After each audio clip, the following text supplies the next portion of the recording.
Given life, he's an individual, he's wacko Jacko. He's got a lot out of the game tonight, he's going to put a lot back into it. Mark Jackson!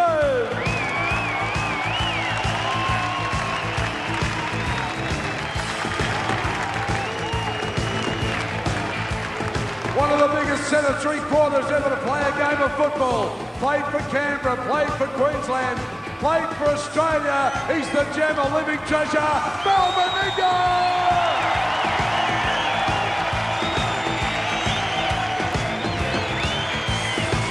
Two massive men on the way to the ring here. And gents, it's a little known fact that when Mark Jackson did retire from AFL football, he actually did make it into the top 10 in heavyweight rankings in Australian boxing. So he's no mug. Knows what he's doing, Bob. Yeah, he does. As you take a look at the tail of the tape, you see that Jackson's a little bit taller.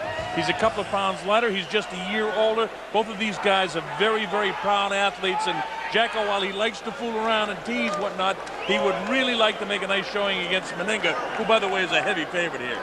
Well, watching both Jacko and Mel in the preliminaries, you know, both guys have put a lot of effort in. Jacko can really hit that bag. Big Mel's looking as fit as ever. It looks like he's got a Superman shirt on there and he's blue, but he'll be loved up here by all these Queensland fans. So it's going to be a big event, this one, and gosh, it's exciting. I think Mel would be looking to take the points early here, take away Jacko, because of Jacko would definitely, because the longer this goes on, he'll blow out of steam, the big fella. He will huff and puff, but I tell you what, he's got a serious right hand. If he lands that, Mel could be in trouble, but Mel's probably done a little bit more boxing in the recent times. Jacko's funny. He told me this week he trained on a unicycle, so if he falls, he wants to fall forward. And he also said, he had another great line. He says, you know, I dance like an elephant and hit like a truck. That, of course, refers back to the Ali, float like a butterfly, sting like a bee. He's a character, but again, there's a lot of pride. You're absolutely right, Kevin. He wants to make a showing, and he can hit. But Meninga is really a gifted athlete. As I mentioned before, I saw him fight, and he just did a great job against Borovic last year. And this guy, he has a very stiff jab, and he knows how to throw the right hand behind the jab. So you can look for real good boxing skills from now. He actually injured his hand last year, and I think he broke his hand in that fight. He's up there now looking down at us. He's got smiles on his face at the moment, Bob, but I don't think so after this first round. I think he'll be huffing and puffing and wishing he was back 10 years earlier playing a bit of footy. Well, it's been a great night. We've had everything for you. We had a unanimous decision. We had a split decision. We had a TKO. We had a knockout. And we had another unanimous decision. So it's been the type of night that you kind of dream for when you're doing a boxing promotion. Value for money for everybody who's paid their hard-earns to come along here tonight. We hope you at home pay $25 to support this charity the boys are putting in for here tonight. And if you can't, get along to McDonald's during the next few days, and for $1 you can get the yellow ribbon. They're just about ready to get it on here, Bob. All right, here we go. This is round number 1, again scheduled for 3, and again it's sanctioned by the Australian Amateur Boxing Association as well as the Queensland Amateur Boxing Association. 20-point must scoring system, scoring done by 3 judges. A fighter must get up following a low blow, or he'll be counted out. And they're wearing the 16-ounce gloves and the headgear, as you see. In the red, Jacko. Now Meninga in the blue.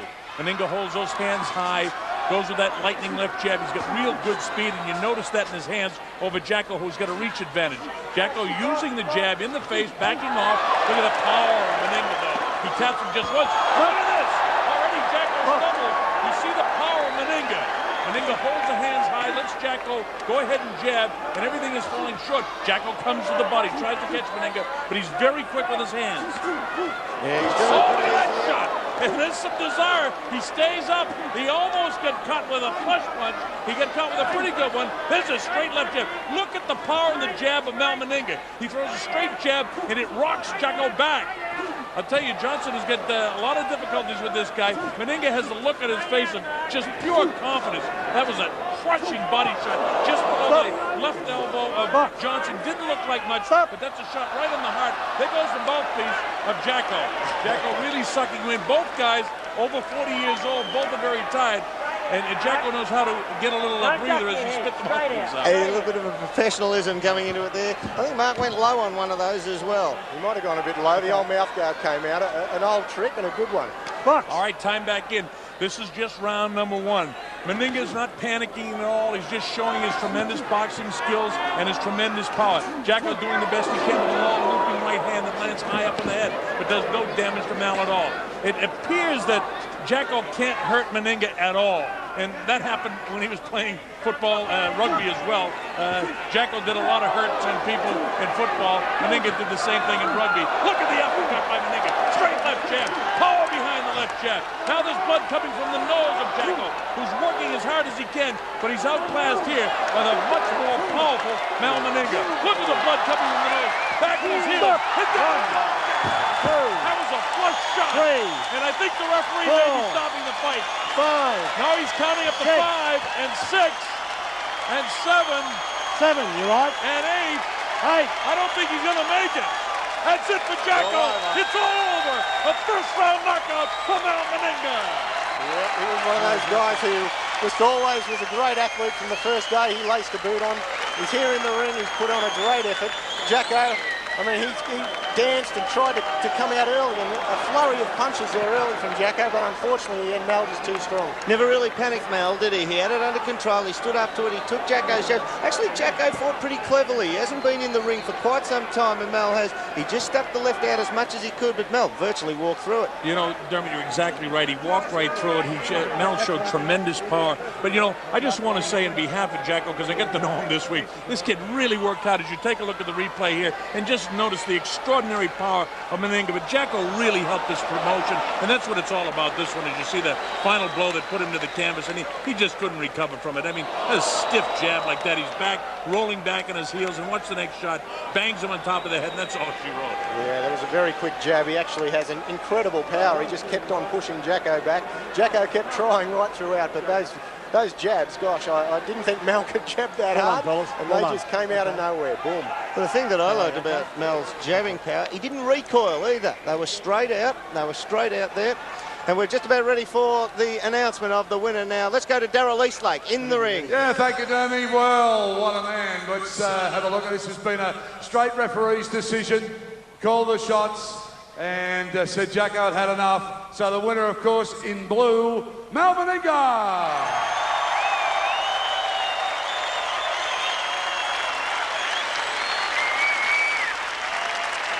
I'm going to talk to both boys. Stay there, boys. Jacko, please, come back here. Mel? Okay. Jacko, I'll go to you first. Now, you came into a lot of fire and brimstone there, but this fellow, whatever he does in life, he does pretty well. Well, now there's 2 people in this world that can beat me, Mel Meninga and my wife. Listen, Australia out there, we've had a go, we've had a crack. Get on those phones and make a donation, because the youth of this country is what it's all about next year. So let's look after them. Well said. Yeah, well said, Jacko. Well, Mel, you've never lost too many, mate. You've always been a very strong competitor, and you look so good. Oh, I'm going to be lucky tonight, Darrell, you know. But full marks to Jacko. I mean, he sort of made this event tonight. The amount of publicity and advertising he did for this event, like Jacko said, I just hope people out there donate to this worthy cause, you know, preventative measures, youth suicide. It's a huge thing in Australia at the moment, so hope we played our part. And listen, also, it's been a very big night for the rugby league boys. We've done all right. Oh, it's pretty good. It's always good to come to Brisbane and have a victory, so we'll probably go and have a few beers tonight, I imagine.